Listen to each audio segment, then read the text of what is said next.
Now that we've been through the title and the authorship part of a scientific journal, we're going to jump right into the introduction. And so the introduction section of a peer-reviewed journal is going to right off the bat have a hook statement, and that hook statement needs to catch the reader's attention. And so this is most commonly linked to a statistic of some sort that actually conveys the importance of the problem that this research project is going to try to address. And then after the paragraph, that introductory paragraph with the hook statement and the statement of the problem, comes kind of what we call the meat and potatoes of the literature review. So the next couple of paragraphs are going to be a review of the literature that has already been published and is out in the view of the public. And so this can be things like background information. And this is where you include citations from previous work. Okay, you're also going to convey the lack of information that is out there in literature that your study will actually address. And so the introduction section of a paper tends to come in approximately a 5-paragraph format. So paragraph 1 is kind of the introduction to the problem, the hook statement. Paragraph 2, 3, and 4 are body paragraphs that address the problem in a filtration style, so starting really wide and narrowing it down.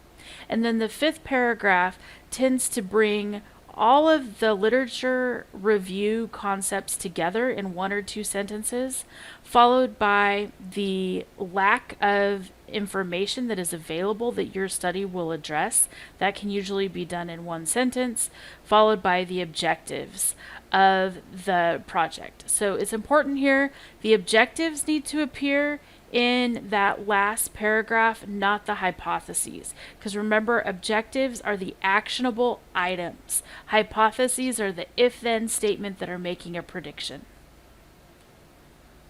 All right, so let's talk a little more in depth about objectives versus hypotheses. So an objective is going to reveal the purpose of the study, the response variable or the dependent variable, what the experimental unit is, and will also be in a sentence format, not a question format. So you'll see verbiage like to determine the effect of blah, blah, blah, blah, blah. Okay, whereas a hypothesis can have a lot of different definitions. We talked about that with the first lecture. Tends to be in an if-then format.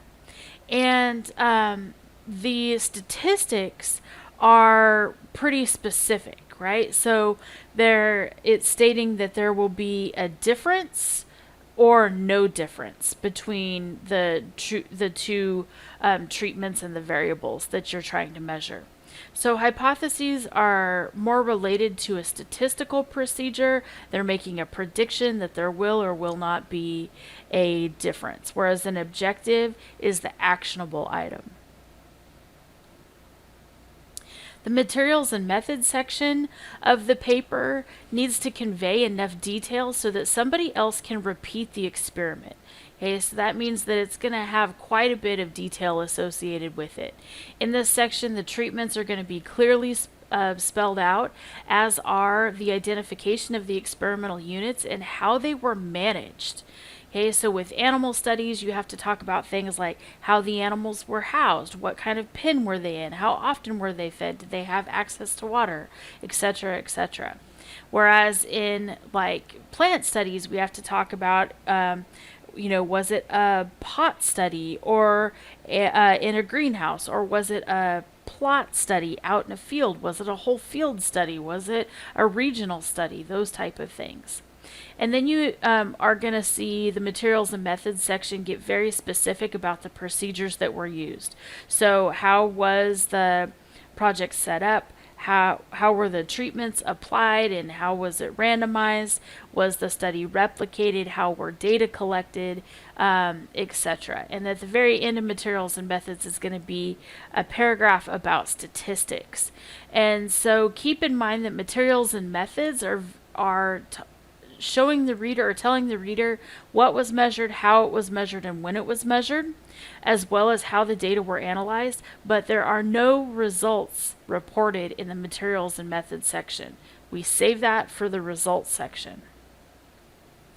So results is an area of the manuscript that is only going to contain relevant data.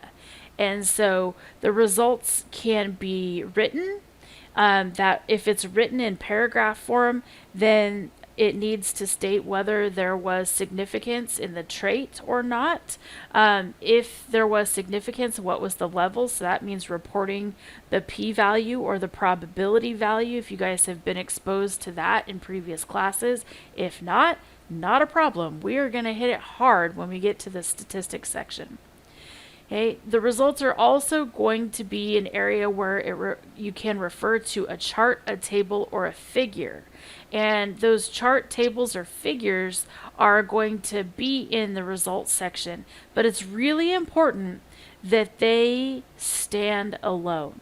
Okay, so they have to have proper titles and descriptions. The treatments have to be identified. The dependent variable has to be identified. The experimental unit has to be identified. And so we're going to spend quite a bit of time looking at proper ways to create tables and figures in this class as well. And the results section should finally give sufficient detail to support or justify the conclusions that are drawn from the study. So an example of a standalone figure would be like this graph. Okay, so the figure title is pretty complete, although it's in the wrong spot here. That's my bad. So the figure title says the effective feeding practice on conjugated linoleic acid concentration of a lamb. Normally that would be down here at the bottom, and whereas the title for a table is going to be at the top. But you can see here, regardless of that, you can see that on the x-axis we've got the two treatments. So these animals were fed a grain-based diet or a forage-based diet. And on the y-axis we have the percent conjugated linoleic acid from was extracted from the tissue. And so the bars indicate the mean for each treatment group. So we can see the grain-based diet mean was much lower than the forage-based diet mean relative to how much CLAs was in the tissue.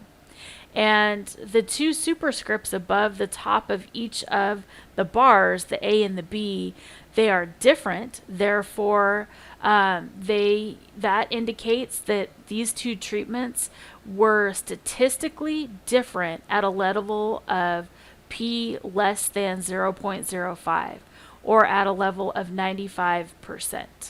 And so this is an example of a standalone figure. Whereas this is an example of a standalone table. And so you can see the title to the table is at the top here, not the bottom. The information in the left-hand column is going to be the trait that was measured, whereas the information in the second, third, and fourth columns are going to be the means of each treatment group. So here the treatment group was RFI group, so we had efficient cattle, marginal cattle, and inefficient cattle. Okay, and so each one of those treatments had a trait that was measured for them, so whether it was birth weight, weaning weight, or ultrasound or yearling weight. And then the very last column here is the p-value. And so you can look down from top to bottom on that p-value column and you can identify whether there was significance between a trait or not. And here there was not. The only one that was pretty close was ultrasound rib fat that was at a p-value of 0.06. Usually these values need to be less than 0.05 to be significant. But again, this is a standalone table. We've got some superscripts down here at the bottom that indicate what some of these traits that were measured actually were.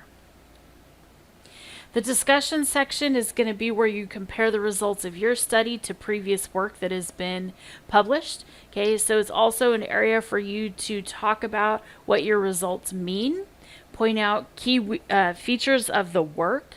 It's an explanation area for the results of your study, and this is an area where you can discuss any limitations or things that should be done differently in the work. And then the conclusion and implication section is where you relate all of the results back to the original objectives. Okay, and here is where you're going to state logical implications of the results. So how can they be used in everyday practice, or what do they mean for a farmer or a rancher? And finally, literature cited is going to include only the literature that is actually cited in the paper. Okay, so no outside literature is involved here. And so literature cited is going to be the full citation for in-text citations that you may have seen in the introduction, the materials and methods, or the discussion. Okay, there should be no in-text citations shown in the results section. And so the literature cited portion is going to follow the guidelines set out by that journal. So every journal does it differently. They all have a hint and a flavor of APA, but sometimes the organization is a little bit different. All right, and so as we start working through and reading more literature, keep your eye out for some of these verbiage or these phrases, because this is actually what it really means. Okay, so it has long been known means I haven't bothered to look it up. Of great theoretical and practical importance means that it was important to me, but not necessarily everybody else, right? And then there's fancy ways to say that the experiment didn't work, but we needed to publicize anyway. And so this next slide has just a couple other sayings as well. So, samples were handled with extreme care during experiments means we didn't drop them on the floor. My favorite is typical results are not shown, means that the best results are shown. So there's always that fine line that you walk from an ethical standpoint versus what people really need to know. You may see verbiage that says I believed, which really means I think. And then if you see verbiage that refers to additional work needs to be done, means we really don't understand what the heck is going on. Okay, and then if you see something in the acknowledgements that says something to the effect, or thanks to Krista Cooprider for assistance with the experiment and to Patrick Doyle for the valuable discussion, what that really means is Krista did all the work and Dr. Doyle explained what it meant. So these are just a few things to keep in mind as you start working through peer-reviewed publications.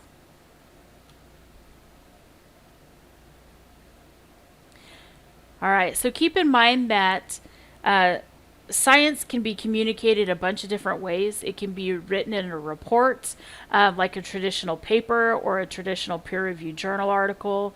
It can be communicated in an oral presentation like we see at extension meetings or scientific meetings. It can be communicated on a poster. So a lot of our students will compete in undergraduate research competitions where they present their project in a poster format. That tends to be a good solution for people that aren't comfortable giving an oral presentation. Okay, we see posters used a lot at conferences, and then science is also communicated over web pages as well. And so here you have to be careful, right? So you really need to be careful that things that are printed or that are published on the web on a website are really from legitimate research, peer-reviewed research, because that's where we get into all kinds of problems about people who distrust science.